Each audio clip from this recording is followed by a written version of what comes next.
مردانہ کمزوری کی بنا پر طلاق لینا، اگر مرد میں کوئی ظاہری یا مردانہ کمزوری ہو تو کیا عورت اس سے طلاق کا مطالبہ کر سکتی ہے؟ رضوان الہی۔ دیکھیں، مرد میں کوئی بھی عیب ہو، چاہے مردانہ کمزوری ہو یا کوئی بھی عیب ہو، کوئی بھی ایسا عیب جس کی وجہ سے عورت کو شوہر سے نفرت ہو رہی ہو اور واقعی ہو رہی ہو، تو پھر عورت کے لیے طلاق کا مطالبہ جائز ہے، مطالبے میں حرج نہیں ہے۔ ہاں، اس کی بیس درست ہو۔ بیس کا مطلب یہ کہ جیسے بخاری کی حدیث ہے کہ حضرت جمیلہ بنت ثابت رضی اللہ عنہا بہت خوبصورت تھی، ان کی شادی ہو گئی، ان کے شوہر شکل کے بالکل بھی ان کے لحاظ سے بالکل بھی اچھے نہیں تھے، تو انہوں نے دیکھا نہیں تھا، شادی کے بعد بہت زیادہ پریشان ہوئی، نبی کی خدمت میں آ کے عرض کیا کہ میں نہیں رہ سکتی ان کے ساتھ، مجھے اپنے شوہر سے بالکل محبت نہیں ہے۔ تو آپ صلی اللہ علیہ وسلم نے ان کے شوہر کو مشورہ دیا کہ ان کو طلاق دے دو۔ تو اس سے پتہ چلتا ہے اگر واقعی شوہر میں کوئی بھی عیب ہے جس کی وجہ سے عورت کو اس سے نفرت ہو رہی ہے اور واقعی عیب ہے، عیب میں یہ بات بھی داخل ہے کوئی جسمانی عیب ہو یا کوئی سیکچول کوئی ویک ہے، کوئی کمزور ہے، عورت کی ڈیزائرز پوری نہیں کر رہا، تو یہ بھی عیب میں ہی داخل ہے، تو طلاق کا عورت کو مطالبے کا حق ہے، لیکن صرف مطالبے کی حد تک حق ہے، اتنا نہیں ہے کہ عورت شوہر اگر طلاق نہ دے تو خود سے وہ اپنے اوپر طلاق واقع کر لے یا کورٹ سے جا کے طلاق لے لے، یہ نہیں ہے۔ تو شوہر اگر دے دے تو ٹھیک ہے، نہیں دے تو پھر اسی کے ساتھ نباہ کرے، پھر اسی سے محبت کرنے کی کوشش کرے۔ تو حضرت ثابت انصاری رضی اللہ تعالی عنہ نے دے دی تھی تو حضرت جمیلہ کو طلاق ہو گئی، نہ دیتے تو نہیں ہوتی۔ تو مطالبہ کوئی معقول بیس پر کیا جا سکتا ہے، پھر شوہر کی مرضی چھوڑ دیتا ہے تو ٹھیک ہے، نہیں چھوڑ دیتا تو پھر عورت اسی کے ساتھ نباہ کرے۔ کورٹ سے طلاق کا حق اس وقت ہوگا جب کوئی بہت ہی معقول ریزن ہوگی، تو اس کی وہ ریزن کیا ہے وہ کئی بار میں بیان کر چکا ہوں۔ اس کے بغیر صرف جو چھوٹی چھوٹی باتوں پر آج کل طلاقوں کا مطالبہ کیا جا رہا ہے وہ ٹھیک نہیں ہے۔ باقی کمزوری ایک الگ چیز ہے، اگر کوئی مرد بالکل ہی نامرد ہے، یعنی وہ شادی سے لے کے اب تک 1 سال گزر گیا، 6 مہینے گزر گئے، ایک بار بھی ہم بستری کر ہی نہیں سکائے، تو پھر عورت کو طلاق کا حق ہے کہ کورٹ سے وہ طلاق لے بھی سکتی ہے، اور لینی چاہیے کہ نہیں چاہیے تو اس میں پھر شریعت کا کہ ترغیبی حکم یہی ہے کہ لے لینی چاہیے۔ اس کی وجہ یہ ہے کہ نکاح کا جو بنیادی مقصد ہے اسلام نے جو بیان کیا وہ اولاد ہے، توالد و تناسل۔ تو نبی صلی اللہ علیہ وسلم نے صحابی کو ایسی عورت سے بھی منع کیا، نکاح سے منع کیا جن کی اولاد نہیں ہو سکتی تھی، تو یہی حکم عورت کے لیے بھی ہے کہ جس مرد کے اولاد نہ ہو سکتی ہو تو بہتر یہی ہے کہ اس سے طلاق لے لی جائے، لیکن یہ کوئی واجب حکم نہیں ہے۔ اگر عورت کو اپنے شوہر سے محبت ہے اور نہیں لینا چاہتی طلاق تو بھی رہ سکتی ہے وہ، اور لیکن اگر مردانہ لحاظ سے شوہر میں بالکل بھی قوت نہیں ہے، وہ کر ہی نہیں سکتا، تو پھر مستحب بھی ہے کہ وہ طلاق لے لے، بہتر یہی ہے کہ وہ طلاق لے۔ وجہ اس کی یہ ہے کہ عورت کو پھر بعد میں فتنوں میں پڑنے کا اندیشہ ہے، یہ ممکن ہے کہ کل اس کی ڈیزائرز بڑھتی چلی جائیں اور وہ غیر مردوں سے ناجائز تعلقات قائم کرنا شروع کر دے، بلکہ مرد ہی کو چاہیے کہ ایسے صورت میں خود سے اس عورت کو چھوڑ دے تاکہ اس کی زندگی تباہ نہ ہو۔ ایسے واقعات ہمارے سامنے آئے ہیں کہ مرد بالکل نامرد تھا، عورت نے اس کے ساتھ وفا کی اور اپنی جوانی پوری برباد کر دی اس نے، لیکن اس کی وفا کا اس کو اچھا صلہ نہیں ملا، تو چند سالوں کے بعد مرد کو اپنی بیوی کے بارے میں شکوک و شبہات پیدا ہونا شروع ہو گئے کہ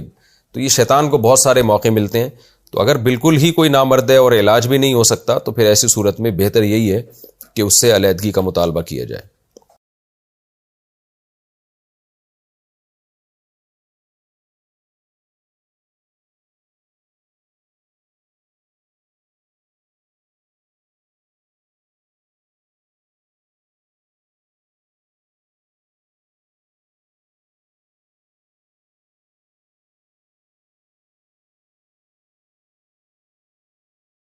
بہت سے لوگ زوجہ کے قریب نہ جانے کی قسم اٹھا لیا کرتے تھے، تو اس قسم کا اللہ نے پہلے لا یؤاخذکم اللہ باللغو فی ایمانکم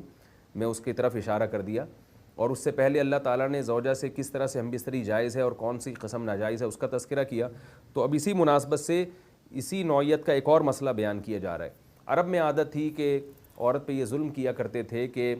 کسی بات پہ بیوی سے ناراض ہو کر اس کو کہتے تھے اللہ کی قسم میں تجھ سے ہم بستری نہیں کروں گا۔ اب اجازت تو تھی مرد کو 4 شادیوں کی،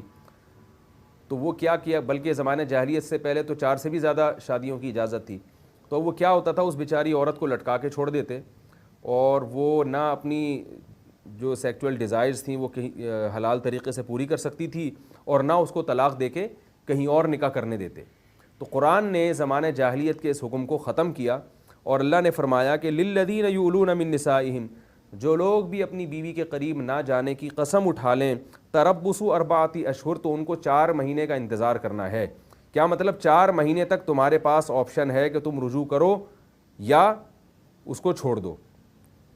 تو فَإِن فَاءُوا، فرمایا اس 4 مہینے کے دوران اگر وہ رجوع کر لیں، یعنی قسم توڑ کے کفارہ ادا کر لیں اور زوجہ سے ہم بستری کر لیں، فَإِنَّ اللَّهَ غَفُورٌ رَحِيمٌ، تو بے شک اللہ تعالیٰ معاف کرنے والا اور رحم کرنے والا ہے۔ یعنی اس قسم توڑنے پر ان کو گناہ نہیں ملے گا، کیونکہ ایسی قسم اٹھا کے وہ عورت پہ ظلم کر رہے تھے اور اس کے ہم بستری نہ کر کے اس کی ایک حلال جو ایک ڈیزائرز ہیں ان کو پوری نہ کرنے کا ذریعہ بن رہے تھے۔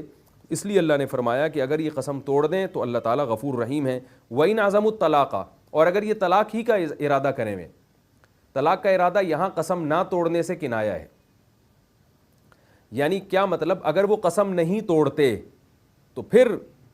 اللہ فرماتے فَإِنَّ اللَّهَ سَمِيعٌ عَلِيمٌ، تو اللہ خوب سننے والا ہے اور جاننے والا ہے۔ لہذا اللہ سننے والا ہے ان کی بات کو کہ انہوں نے کیا قسم اٹھائی ہے، اور جاننے والا ہے کہ ایسے موقع پر ہمیں کیا حکم دینا چاہیے۔ تو اس کے لحاظ سے اللہ نے احکامات نازل کر دیے، اس کی تفصیل حدیث میں ہے۔ وہ کیا ہے کہ اگر کوئی شخص قسم اٹھا لے زوجہ کے پاس نہ جانے کی، تو 4 مہینے کے بعد اس میں زوجہ کو جو ہے وہ طلاق واقع ہو جائے گی۔ اس کا اشارہ اللہ نے قرآن مجید میں بھی دیا، وَإِنْ عَزَمُوا الطَّلَاقَ، فرمایا اگر یہ طلاق کا عزم کر لیں۔ اسی وجہ سے امام ابو حنیفہ رحمہ اللہ تعالیٰ کی رائے یہ ہے، اسی آیت کی وجہ سے، اور اس بارے میں بہت سے صحابہ کے فتاوی بھی ہیں، کہ اگر کوئی شخص زوجہ کے قریب 4 مہینے تک نہیں جاتا قسم اٹھا کے، تو 4 مہینے بعد خود بخود طلاق پڑ جائے گی، اور وہ طلاق بائن ہوگی، یعنی ایک طلاق ہوگی مگر نکاح ٹوٹ جائے گا۔ اور اس کی دلیل کیا ہے کہ قرآن مجید نے وَإِنْ عَزَمُوا الطَّلَاقَ کو فَإِنْ فَاءُوا کے مقابلے میں ذکر کیا ہے۔ یعنی اللہ فرماتے ہیں کہ اگر انہوں نے رجوع نہیں کیا، اگر انہوں نے رجوع کر لیا تو اللہ غفور رحیم ہے، اور اگر طلاقی کا عزم کر بیٹھے ہیں، کیا مطلب اگر رجوع نہیں کیا تو یہ اس کی علامت ہے کہ یہ طلاق کا عزم کر بیٹھے ہیں، تو اللہ تعالیٰ نے اس کو عزم طلاق سے تعبیر کیا۔ کیا مطلب مرد کا یہ عمل کہ وہ زوجہ کے قریب نہیں جائے،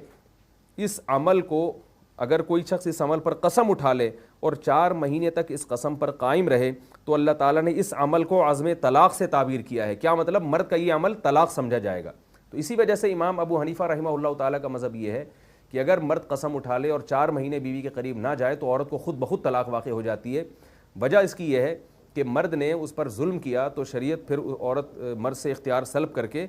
طلاق واقع کرتی ہے، تاکہ کہیں اور یہ نکاح کر کے اپنی حلال جنسی خواہش کو پورا کر سکے۔ اور امام شافعی رحمہ اللہ تعالیٰ کا مذہب یہ ہے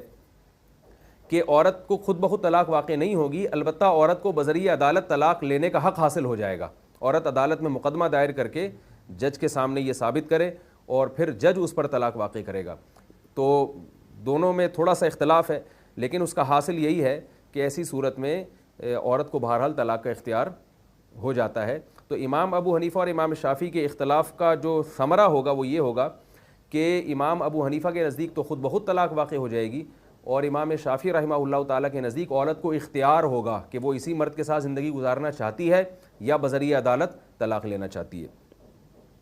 تو اس آیت میں زمانے جاہلیت کا وہ حکم ختم کیا گیا، اور مرد کو کہا گیا کہ تمہارے پاس 4 مہینے تک جو ہے نا اور